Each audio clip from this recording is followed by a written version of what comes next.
25 years and my life is still trying to get away with you.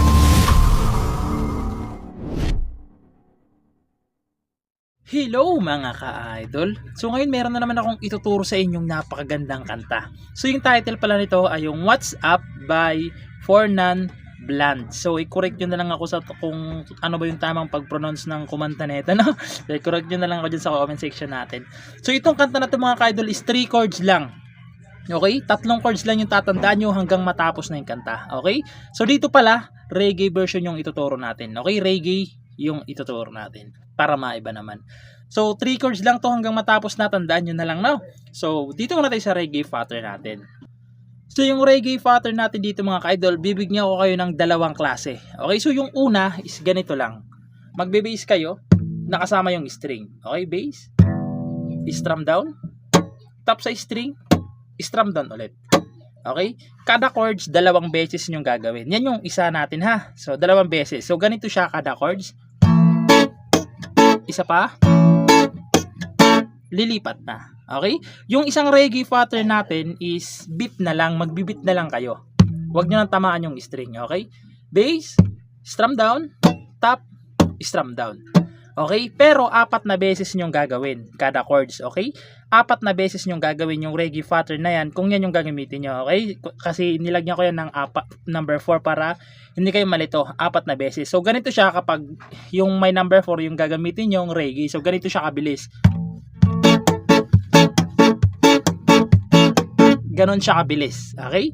So sasampulan ko kayo ng ganyang kabilis, tapos yung mabagal para may idea kayo kung paano siya tumunog, okay?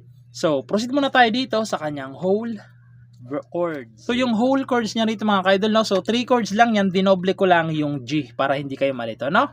So yung chords dyan is G. So yung G sa 3rd fret nakabar, sa 4th fret ay 3rd string, sa 5th fret 5th tsaka 4th string, okay? G. Tapos pupunta kayo ng A minor. So yung A minor sa 5th fret na yun nakabar, 1, 2, 3, 4, 5. Ayan, sa 5th fret nakabar na. Sa 7 naman ay 5th tsaka 4th string lang. A minor. Tapos pupunta kayo ng C. So yung C sa 3rd fret nakabar yan.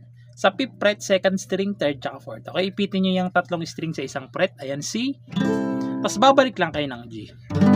Okay, yung 4 na chords na yan hanggang matapos na yung kanta. So 3 lang talaga yan. Dinoble lang natin yung G para hindi kayo malito sa reggae pattern. Okay, so gagamitin natin yung dalawang reggae pattern para mas maintindihan nyo kung paano siya tugtugin. Okay? So yung isa muna, yung 2 beses muna na beat, nakasama yung string, yung paparinig ko sa inyo para mas maintindihan nyo.